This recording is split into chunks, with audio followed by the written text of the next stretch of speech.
बात पते की ब्रॉट यू बाय आरप्योर का हल्दी मसाला, मिर्च धनिया करे कमाल, सबका राजा आरप्योर मसाला। संसद का मॉनसून सत्र इस बार विरोध की भेंट चढ़ गया। दिल्ली में छात्रों पर हुए लाठीचार्ज पर विपक्ष गृह मंत्री अमित शाह से लगातार जवाब मांग रहा है। इसी बीच आज गृह मंत्री अमित शाह ने विपक्ष को जवाब देते हुए साफ कर दिया कि वो हर सवाल का जवाब देने को तैयार है, लेकिन विपक्ष सदन चलने ही नहीं दे रहा। साथ ही उन्होंने विपक्ष को 24 घंटे वाला चैलेंज भी दिया और बता दिया कि सरकार के पास छिपाने के लिए कुछ भी नहीं है। सभी प्रकार की चर्चा के लिए हम तैयार हैं। मैं सदन में ही बैठूंगा, सबको सुनूंगा और सब चीजों का जवाब दूंगा। सरकार के पास छुपाने के लिए कुछ नहीं। हालांकि अमित शाह के बयान पर राहुल गांधी ने तीखी प्रतिक्रिया देते हुए अमित शाह के इस्तीफे की मांग कर दी है। Did Mr. Amit Shah give this order to shoot our children, or did he not? If he did, he should resign because he is culpable, and if he did not, he should resign because he is incompetent. Rahul Gandhi के बयान से साफ है कि सदन की कार्रवाई तब तक नहीं चलेगी जब तक विपक्ष की मांगे पूरी नहीं होती। वहीं सत्ता पक्ष अब राहुल गांधी पर गोल पोस्ट चेंज का आरोप लगा रहे हैं। फिलहाल दोनों पक्ष के बीच सियासी तनाव बढ़ता जा रहा है।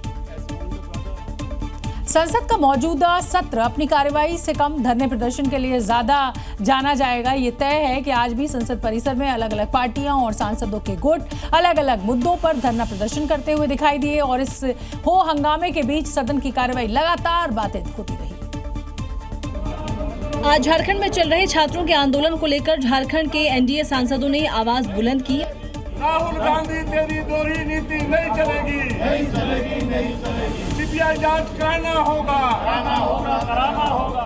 और एक दूसरे पर जमकर पलटवार भी किया। प्रेस कॉन्फ्रेंस में मैंने सीधा क्लियरली बोला है, we do not appreciate any violence against our student. उनको पता है कि जेएमएन कांग्रेस के बड़े बड़े नेता इस प्रकरण में जेल चले जाएंगे। भाजपा और कुछ पॉलिटिकल पार्टी के लोग उनको भड़का रहे हैं। आपको पता होगा देवेंद्र महतो जो वहाँ पर हंगर स्ट्राइक में बैठे हैं वो कोई छात्र नहीं है। तो विपक्ष ने भी कई मुद्दों को लेकर सत्ता पक्ष के खिलाफ हल्ला बोला और जमकर नारेबाजी की। साथ ही सरकार से कई मुद्दों पर जवाब भी मांगा।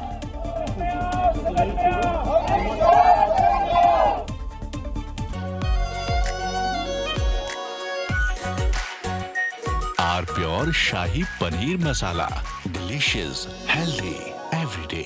संसद के मौजूदा सत्र में अलग अलग मुद्दों को लेकर विपक्ष लगातार प्रदर्शन कर रहा है, सरकार से जवाब मांग रहा है। लेकिन आज विपक्ष के सांसदों ने लुंगी के मुद्दे पर मोर्चा खोल दिया और लुंगी को लेकर टिप्पणी करने वाली सुष्मिता देव के खिलाफ ही विशेषाधिकार हनन का नोटिस भी थमा दिया। दक्षिण भारत के सांसद अपनी पारंपरिक पोशाकों के साथ प्रदर्शन कर रहे थे, जिसमें विपक्षी पार्टियों के कई महिला सांसद भी शामिल हैं।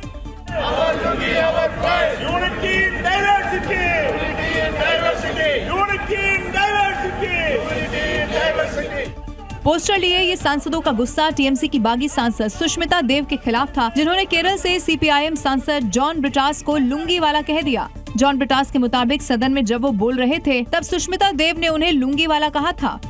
But such stereotype usages are made in a derogatory manner and to stereotype people. As such othering process. दूसरी तरफ सुष्मिता देव ने भी ब्रिटास की तरफ से ऐसी ही टिप्पणी करने का दावा किया। और इस समय की एक बड़ी खबर आपको बता दें, विपक्ष पर किरण रिजिजू का हमला। विपक्ष सदन में चर्चा से भाग रहा है। सरकार चर्चा चाहती है लेकिन विपक्ष भाग रहा है। चर्चा में भाग लेना विपक्ष की जिम्मेदारी। मैंने ऐसा विपक्ष अपने जीवन में नहीं देखा है। सरकार चर्चा चाहते हैं, सरकार डिस्कशन चाहते हैं पार्लियामेंट में और ओपोजिशन भाग रहे हैं। ये कल्पना करना मुश्किल है क्योंकि पार्लियामेंट्री डेमोक्रेसी में ओपोजिशन पार्टी डिस्कशन के लिए डिमांड करते हैं और सरकार जवाब देते हैं। यहाँ तो सरकार खुद ही कह रहे हैं कि हम डिस्कशन करेंगे, जवाब देंगे, और अपोजिशन जवाब सुनना नहीं चाहते और भाग रहे हैं। झारखंड में छात्र आंदोलन में जारी गुटबाजी और सरकार की तरफ से उन्हें बांटने वाली कोशिशों के बीच अब धर्म वाली सियासत शुरू हो गई है। देर रात अस्पताल पहुंचे मंत्री इरफान अंसारी महेंद्र और देवेंद्र को देखने तक नहीं आए, लेकिन हबीबा नाम की आंदोलनकारी से देर रात तक वो बातचीत करते रहे। वो भी तब जब भूख हड़ताल पर बैठे देवेंद्र और महेंद्र लाठीचार्ज में घायल होकर अस्पताल पहुंचे हैं, जबकि हबीबा सिर्फ भूख हड़ताल पर है। लेकिन मंत्री जी ने बगल में मौजूद लाठी खाने वाले छात्रों की तरफ नजरें तक इनायत नहीं की, हाल चाल पूछना तो दूर है, जबकि हबीबा को आश्वासन वाली घुट्टी भी पिलाई। देखो हम लोग तुम्हारे तुम लोगों के साथ और राहुल गांधी जी तुम लोगों के साथ थे, हम लोग एकदम दिल से तुम लोगों के साथ। दरअसल सरकार लाठीचार्ज होने की बात को झुटलाने में जुटी है, पर डॉक्टर तो झूठ नहीं बोलते। हाँ, ये तो जो है फिजिकल असॉल्ट से ही हुआ है ना? यानी फिजिकल यानी लाठी है। जी जी जी। अच्छा, ये चोट ही नहीं, छात्र और पूरा विपक्ष भी सरकार को झूठा साबित कर रहा है। ये का आदत है, अभी सफेद झूठ बोलने की आदत होगा, ये लाठीचार्ज हुई है। यही नहीं, छात्रों और उनके परिवारों पर भी आंदोलन खत्म करने का दबाव लगातार बनाया जा रहा है, जिसकी कोशिशें कल भी देर रात तक जारी रही। और इस समय की एक बड़ी खबर आपको बता दें, नीट पेपर लीक पर कल से सुनवाई होगी। सीबीआई की चार्जशीट पर कल से सुनवाई शुरू हो जाएगी। दिल्ली के राउज एवेन्यू कोर्ट में ये सुनवाई होनी है। आरोप तय करने को लेकर कल सुनवाई होगी। 13 लोगों के खिलाफ चार्जशीट पुलिस ने दाखिल कर दी है और अब कोर्ट में ये पूरा मामला सुना जाएगा। अयोध्या में राम मंदिर ट्रस्ट में सीईओ के पद की नियुक्ति को लेकर इंटरव्यू का दौर तो जारी है ही। आज भी कई पूर्व अधिकारियों का इंटरव्यू लिया गया और इसके लिए 34 ऐसी शर्तें हैं जिन्हें चुने गए सीईओ के लिए मानना जरूरी होगा। इसमें उम्मीदवारों से उनकी धार्मिक मान्यताओं से जुड़े हुए सवाल भी पूछे जा रहे हैं, जैसे क्या भगवान राम में आस्था है, भोजन शाकाहारी करते हैं, जनेऊ पहनते हैं या फिर नहीं, शराब तो नहीं पीते, हिंदू रीति रिवाज की जानकारी है या फिर नहीं। ऐसे 34 कसौटी पर खरा उतरने वालों की ही नियुक्ति होगी। साथ ही चयन समिति ने आवेदकों से कम 20 साल का प्रशासनिक अनुभव मांगा है। माना जा रहा है कि 2 सितंबर को होने वाली ट्रस्ट की बैठक में राम मंदिर ट्रस्ट के नए सीईओ का ऐलान हो जाएगा। इंटरव्यू देने वाले इन सभी कैंडिडेट में से 3 लोगों का चयन किया जाएगा। इसके बाद 3 लोगों में से राम मंदिर ट्रस्ट की समिति एक को राम मंदिर ट्रस्ट में सीईओ के पद पर चयन करेगी। जस्टिस यशवंत वर्मा तो आपको याद ही होंगे, जिनके दिल्ली आवास में 500 रुपए के जले और बिखरे हुए नोट मिले थे और इन्हीं आरोपों की जांच करने वाली समिति ने आज सदन में अपनी रिपोर्ट दायर कर जस्टिस वर्मा पर लगाए गए तीनों आरोपों को सही माना है। कमेटी ने अपनी रिपोर्ट में कहा है कि जस्टिस यशवंत वर्मा पर ये तीनों आरोप साबित होते हैं।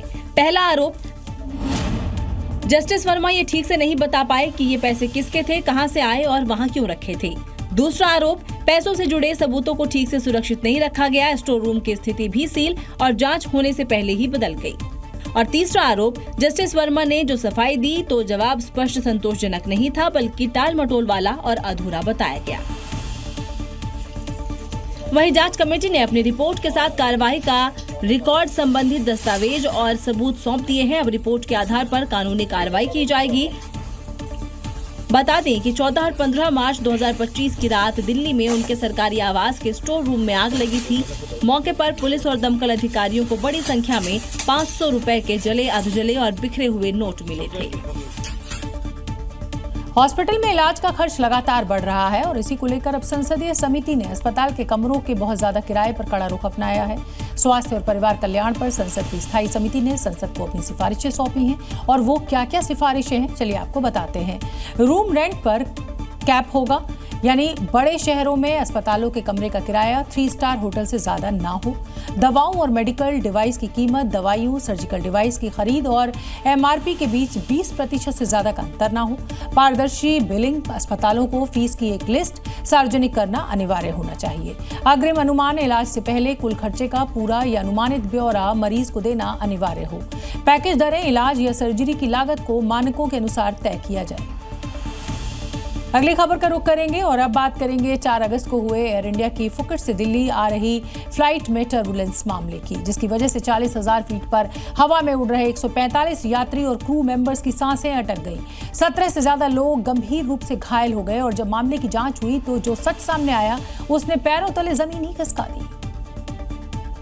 क्योंकि घटना के वक्त पायलट गांजा पीकर प्लेन उड़ा रहा था, जिसने प्लेन को अचानक से ही 300 फीट नीचे गिरा दिया, जिससे फ्लाइट के अंदर चीख पुकार मच गई। अचानक आए इस खौफनाक झटके से कई यात्री अपनी सीटों से उछल गए। आसमान में हर तरफ मौत का खौफ तैर रहा था और पायलट कॉकपिट में नशे की हालत में था। किसी तरह दिल्ली एयरपोर्ट फ्लाइट ने सुरक्षित लैंड किया और जब फ्लाइट के दोनों पायलट की जाँच हुई तो पायलट इन कमांड यानी कि कैप्टन की पहली रिपोर्ट मारिजुआना टेस्ट संदिग्ध पाया गया और दूसरी टेस्ट रिपोर्ट में मारिजुआना यानी कि गांजा पॉजिटिव आया है। यानी जिस वक्त 135 35 लोग हवा में मौत से जूझ रहे थे। उस वक्त पायलट इन कमांड गांजे के नशे में चूर था। ऐसे में सरकार भी अब गंभीर हो चुकी है। If it is anything related to substance abuse or substance using, I would say that from the ministry we are taking it very, very seriously, and if we find that there needs to be some tweaking in the existing regulations. फिलहाल pilot को of duty कर दिया गया है, लेकिन सवाल बहुत बड़ा है कि क्या हवा में सफर करने वाले लोगों की जान ऐसे नशेड़ियों के भरोसे रहेगी। एयर इंडिया फ्लाइट के साथ साथ और कई एयरलाइंस की बड़ी लापरवाही सामने आई है। पुणे, कोलकाता से लेकर अमेरिका तक कुछ ऐसी हैरान करने वाली तस्वीरें मिली हैं जिन्हें देखकर लगता है यात्रियों की सुरक्षा और सुविधा एयरलाइंस की प्राथमिकता है ही नहीं। अमेरिका में एक उड़ती फ्लाइट के इंजन में अचानक से ही आग लग गई। पुणे में एक फ्लाइट का एसी खराब हो गया तो कोलकाता से चेन्नई के लिए उड़ी एक फ्लाइट का इंजन फेल हो गया। सबसे पहले बात अमेरिका की। अमेरिकन एयरलाइंस के एक बोइंग 737 विमान के टेक ऑफ के तुरंत बाद एक पक्षी टकराया, जिससे फ्लाइट के बाएं इंजन में आग लग गई। इसी के बाद दक्षिण कैरोलिना में इमरजेंसी लैंडिंग कराई गई।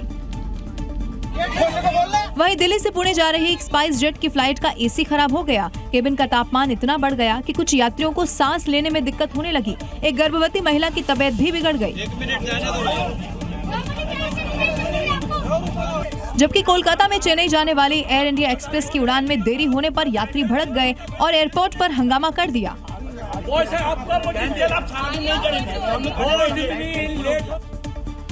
ग्रेटर नोएडा में जेवर इंटरनेशनल एयरपोर्ट पर तेज बारिश के बाद जलभराव की स्थिति पैदा हो गई। टर्मिनल को पार्किंग से जोड़ने वाले रास्ते पर पानी भर गया, जिससे यात्रियों को काफी दिक्कतें आईं। हालांकि एयरपोर्ट टीम ने करीब आधे घंटे में पानी निकाल दिया। मैं आपको याद दिलाना चाहती हूं कि इसका उद्घाटन अभी कुछ दिन पहले ही हुआ था, तो भ्रष्टाचार की एक और तस्वीर सामने है।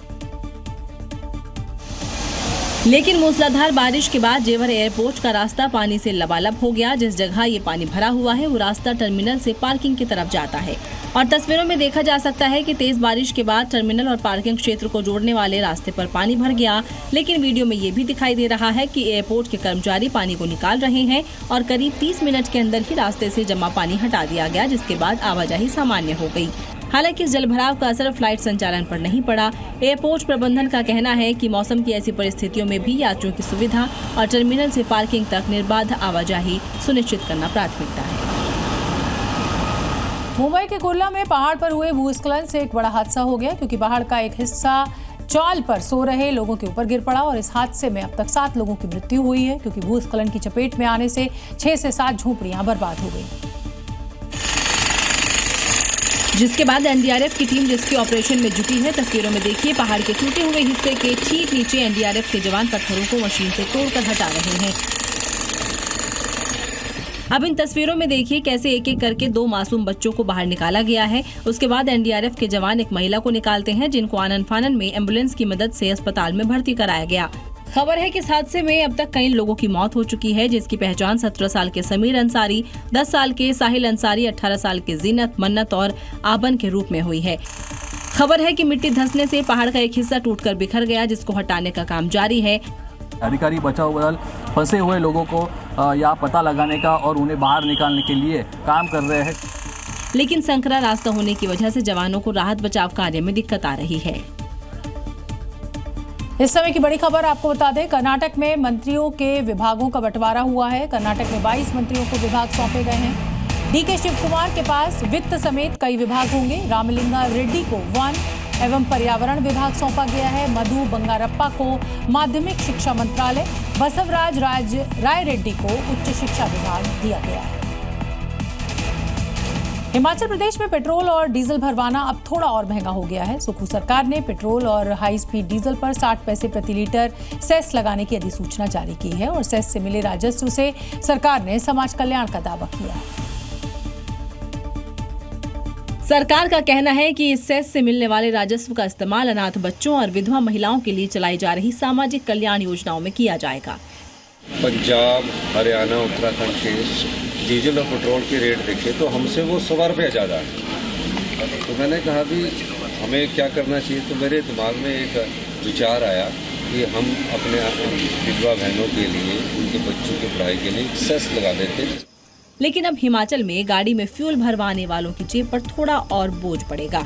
सेस लागू होने से पहले हिमाचल में पेट्रोल की कीमत अलग अलग शहरों में करीब 102 से 103 रुपए प्रति लीटर के बीच थी। अब सामान्य पेट्रोल की कीमत में करीब 71 पैसे प्रति लीटर की बढ़ोतरी हो गई है। वहीं हाई स्पीड डीजल की कीमत 98 रुपए 72 पैसे प्रति लीटर बताई गई है। अब देखना होगा कि इस सेस से सामाजिक कल्याण योजनाओं को कितना फायदा मिलता है और महंगाई के बीच आम आदमी पर इसका कितना असर पड़ता है। 80वें स्वतंत्रता दिवस को लेकर पूरे देश में जश्न और तैयारियों का माहौल है। बीजेपी शहर शहर तिरंगा यात्रा निकाल रही है और इसी कड़ी में आज बीजेपी ने कश्मीर में डल झील पर अनोखी शिकारा तिरंगा रैली निकाली, जहां हिंदुस्तान जिंदाबाद के नारों के साथ लोगों ने पूरे जोश के साथ ये तिरंगा लहराया।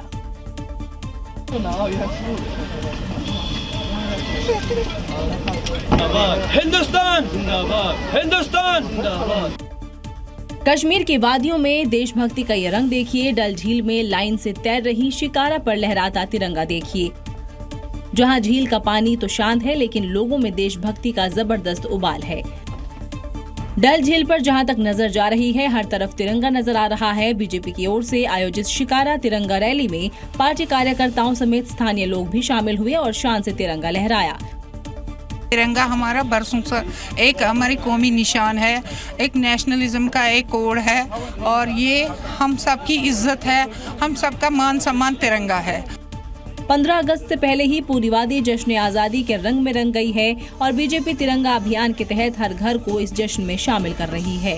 हिंदुस्तान जिंदाबाद, हिंदुस्तान जिंदाबाद, हिंदुस्तान जिंदाबाद, हिंदुस्तान जिंदाबाद। उत्तर प्रदेश के हमीरपुर में ज़ैन अल्फा बच्चों ने प्रशासन की नींद तोड़ दी है, क्योंकि जिस सड़क को बनाने की मांग पिछले कई सालों से हो रही थी, उस पर संज्ञान अब प्रशासन ने लिया और तब लिया जब डीएम कार्यालय का घेराव इन ज़ैन अल्फा ने किया। इन बच्चों के डीएम कार्यालय की चौखट पर दस्तक देने का असर ये हुआ कि एडीएम, एसडीएम सदर, खनिज अधिकारी, बेसिक शिक्षा अधिकारी, एक्सीएन समेत कई आला अधिकारी चंदूपुर की कच्ची सड़क का निरीक्षण करने पहुंच गए।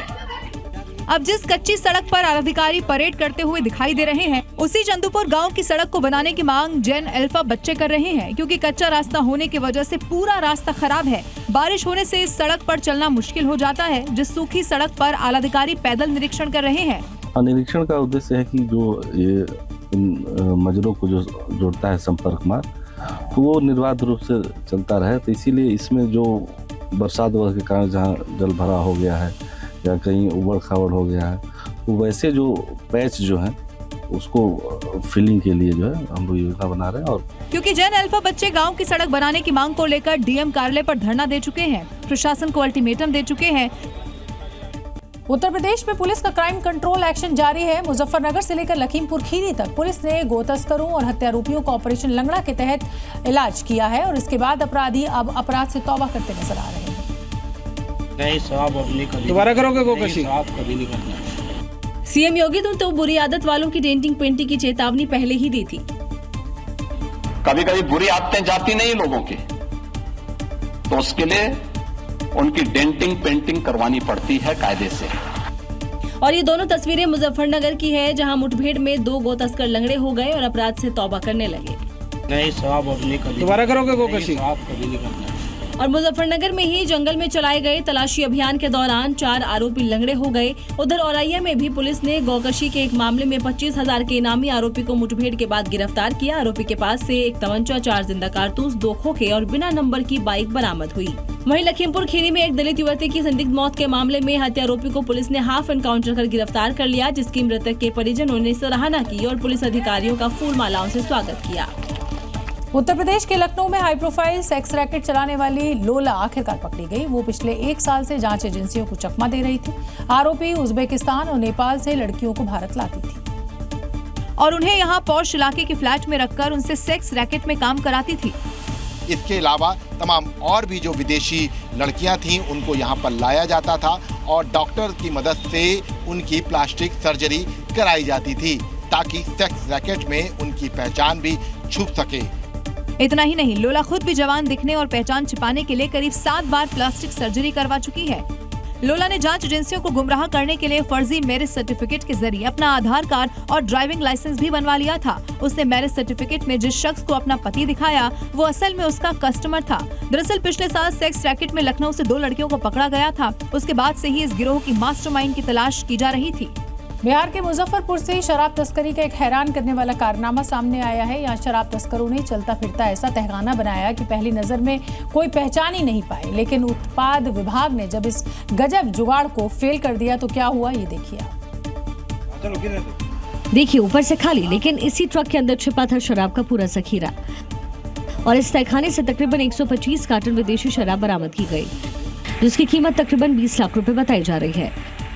इस मिनी ट्रक की पूरी बॉडी में ऐसे गुप्त तहखाने बनाए गए जिन्हें पहली नजर में देख पाना मुश्किल था, लेकिन उत्पाद विभाग को मिनी ट्रक में शराब की खेप होने की खबर मिली और टीम जांच शुरू की, लेकिन पहली नजर में ट्रक बिल्कुल खाली नजर आया। बारीकी से जांच करने पर एक के बाद एक गुप्त तहखाने खुले और अंदर से विदेशी शराब की 125 कार्टन बरामद हुए। पुलिस ने ट्रक को भी जब्त कर लिया और शराब तस्करी के पूरे नेटवर्क की कड़ियां खंगाली जा रही है। तो ये थी खबरें 7 बजे की। कल फिर होगी बात पते की। नमस्कार। मीठा या नमकीन, चाहे जैसे खाओ, 100% सूजी से बनी आर प्योर वर्मिसेली, स्वादिष्ट, सेहतमंद हर रोज।